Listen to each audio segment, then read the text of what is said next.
Iga sapi adalah salah satu bagian daging yang paling diminati para pecinta kuliner. Kepopuleran iga membuatnya menjadi sajian utama mulai dari restoran hingga warung kaki lima. Segmen Sehari Menjadi kali ini mengajak Anda merasakan sibuknya pedagang iga bakar yang setiap hari menghabiskan lebih dari 1.000 potong iga sapi yang diolah dengan aneka bumbu.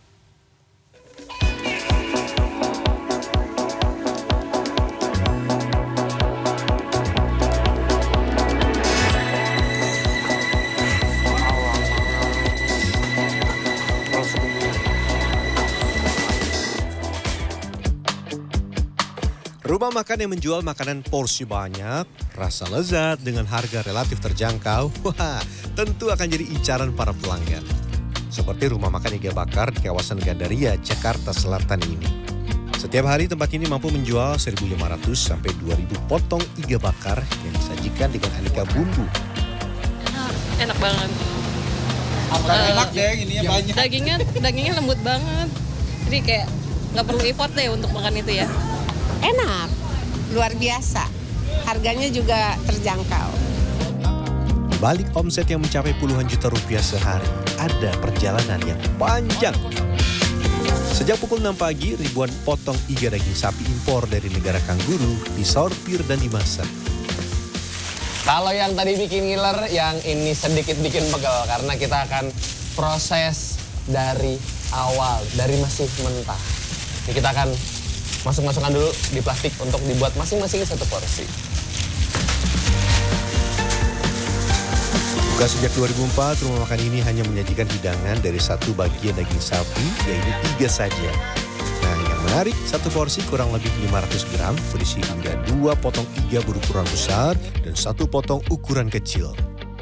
Daging iga memiliki kemampuan menyerap bumbu yang baik karena memiliki banyak serat. Setelah daging dikemas dalam plastik, kita buat bumbu untuk merebus dagingnya.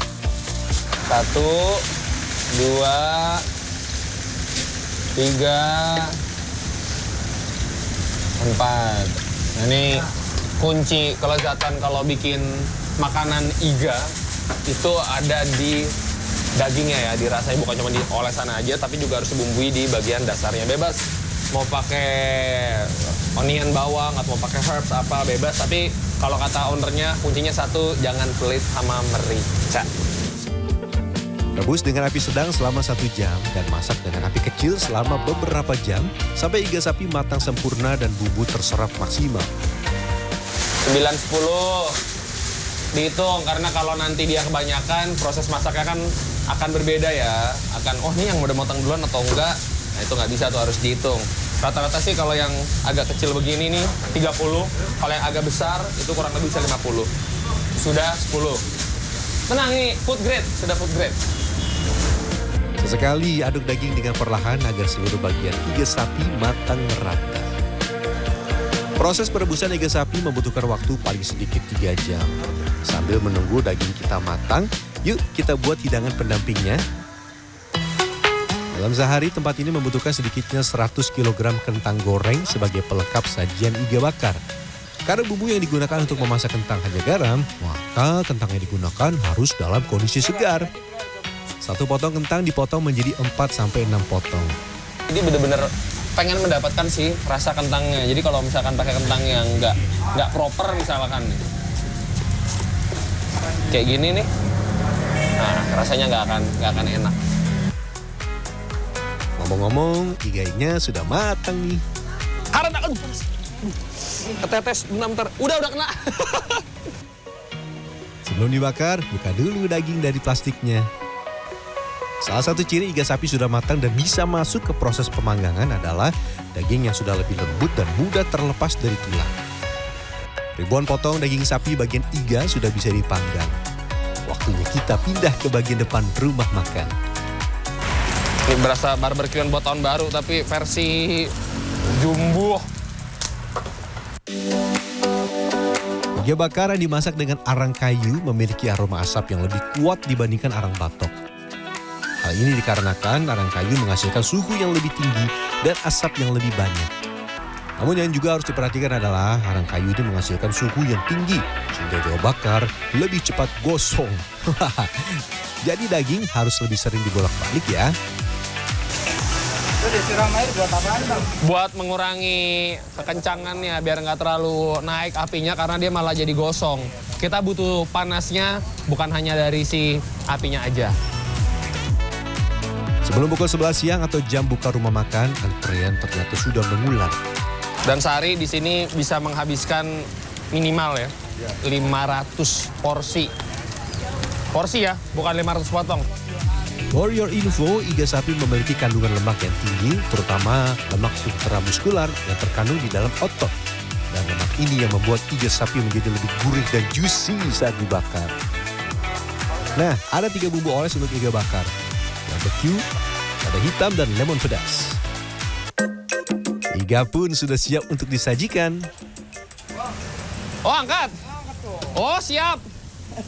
Perbandingannya 2-1 ya? 2-1-2 apa gimana? Kayak main futsal. Ini sini. 1.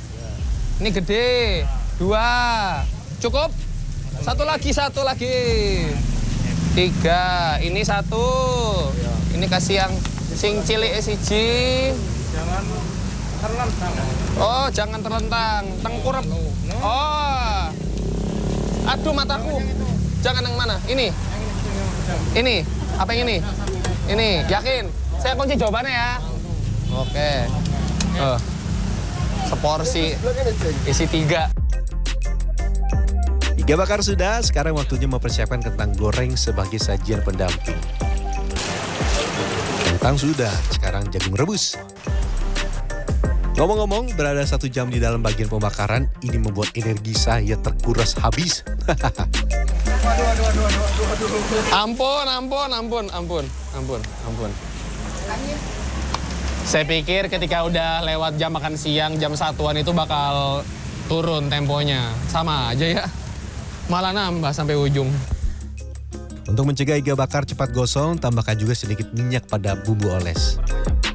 Dan di sini ada 3 jenis saus yang dipakai. Sebenarnya mau pakai saus apapun terserah. Yang penting si dalamnya udah kena bumbunya. Oh, dan kuncinya jangan lupa 1. Jangan lupa ketika mau ngoles ditambahin juga minyak sedikit. Supaya dia ada sedikit tekstur dari si minyak yang nempel gitu. Walau lelah, melihat para pelanggan menyantap sajian dengan lahap, ini membuat saya energinya kembali terisi. Semangat!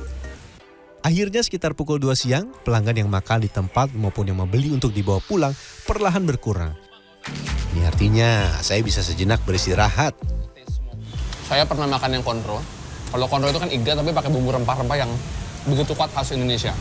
Kalau ini lebih ke marinasinya tadi sih kuncinya sih. Kalau sausnya ini aman banget. Tipikalnya saus yang kayak misalkan saus barbecue yang exclusive.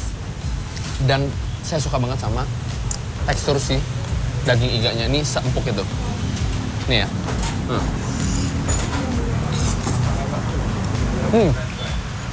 Saya pakai alat biji aja bisa dengan mudah makan ini.